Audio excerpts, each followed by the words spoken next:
When we think of British colonies in the Americas before 1776, we tend to think of the 13 colonies, those colonies that were located along the eastern seaboard of North America and which rebelled as a group in the American Revolution. But if you were standing in London, say 1770, and you were thinking about British colonies in the New World, it's more likely that your thoughts would have turned to the Caribbean, what they called the West Indies, and the sugar islands of Jamaica or Barbados, than, say, the colony of New Jersey. Because even though this was quite a gigantic swath of territory, these tiny little islands in the Caribbean were incredibly profitable for English investors because sugar was a commodity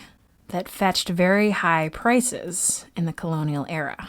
In this video, I want to focus on the southern colonies and the British colonies in the Caribbean, which, although they were somewhat separated in land, I've got them next to each other here, but kind of imagine that this is the tip of Florida, so that belongs down here, and all these little islands in the Caribbean are far to the south of mainland North America. So what united these colonies, even though they were divided in geography, is that they were plantation colonies. They were in southern or tropical regions, which meant that they had long growing seasons that made them ideal for planting cash crops, that is, crops that are specifically grown to be sold. Now, we've already talked a little bit about the crops of Virginia, which would be tobacco.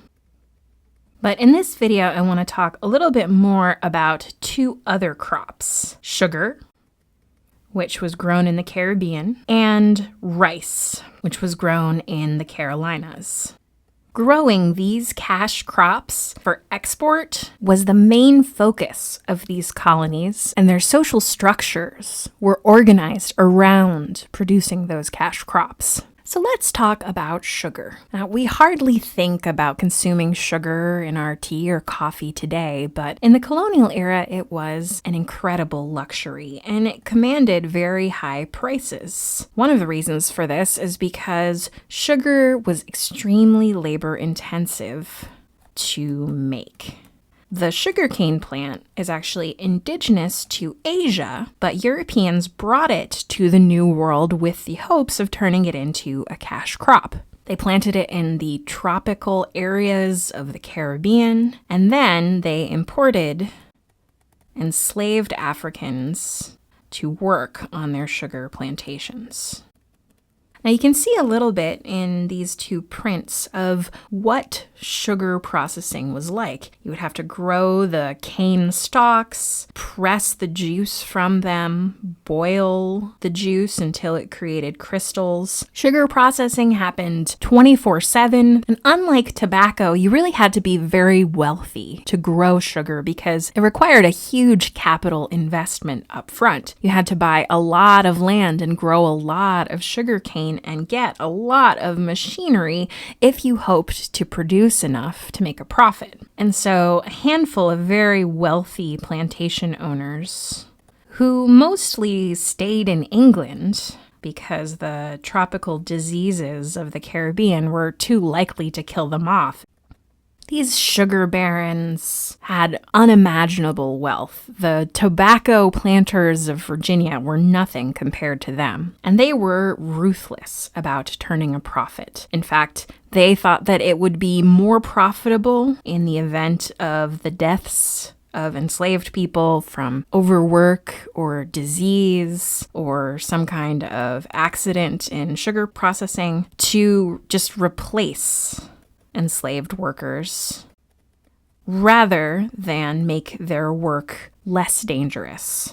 Growing sugar was so profitable that the Caribbean islands, which were so small, couldn't even spare room to grow food. They imported all of their food from elsewhere so that every square inch of arable land in the Caribbean could be used to grow sugar. Now, with so many enslaved people coming into the Caribbean, by the mid-1600s, enslaved Africans in the Caribbean far outnumbered white people.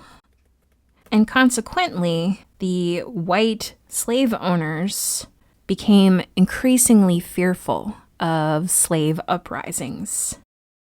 And so plantation owners, who were, of course, in control of the colonial government, began to crack down on enslaved people, codifying the racial status of enslaved Africans. In 1661, Barbados passed a slave code that was incredibly harsh. I won't go into all of it here, but the gist of it was that the lives of enslaved Africans were to be very closely monitored. They would require passes to travel. They had no legal rights. And if a slave owner maimed or killed an enslaved person, there would be no repercussions for that violence or death.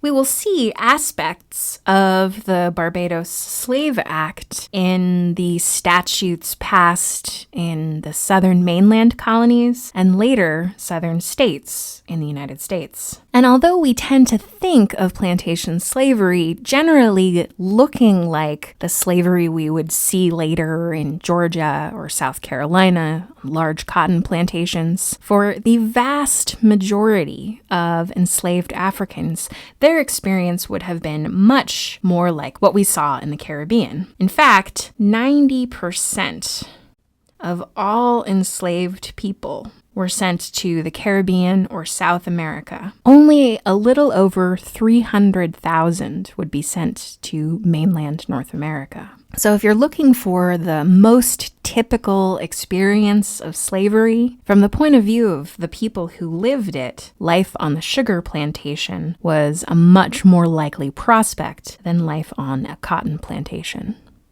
In fact, it was English planters in the Caribbean who decided that they might strike north to create a new plantation colony, which they called Carolina, after the English King Charles. Now, Carolina was founded as one big colony in 1670, but by 1712, it was separated into two colonies, North Carolina and South Carolina.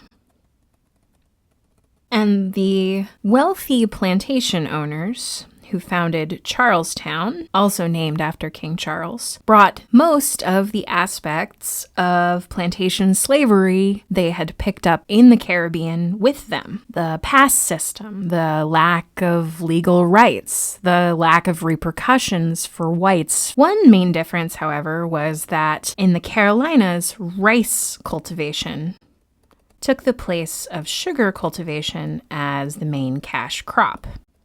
Plantation owners quickly discovered that many West Africans had worked on their own rice farms before enslavement, and so they particularly wished to purchase West Africans to work on rice plantations. This is an image here of a rice plantation. Obviously, this is a photograph, so it would be from a couple hundred years after the settlement of the Carolinas, but I think it gives you a sense of what rice cultivation looked like.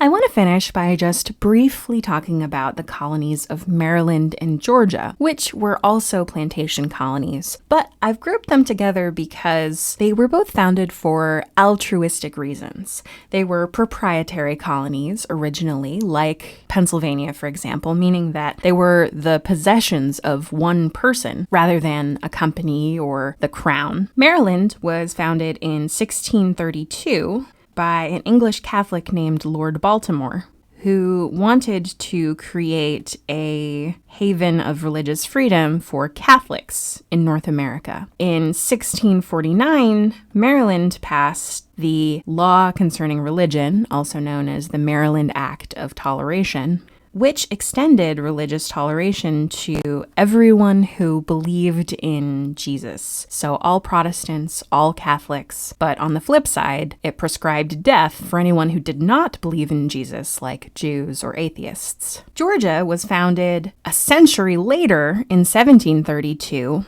by an English humanitarian named James Oglethorpe.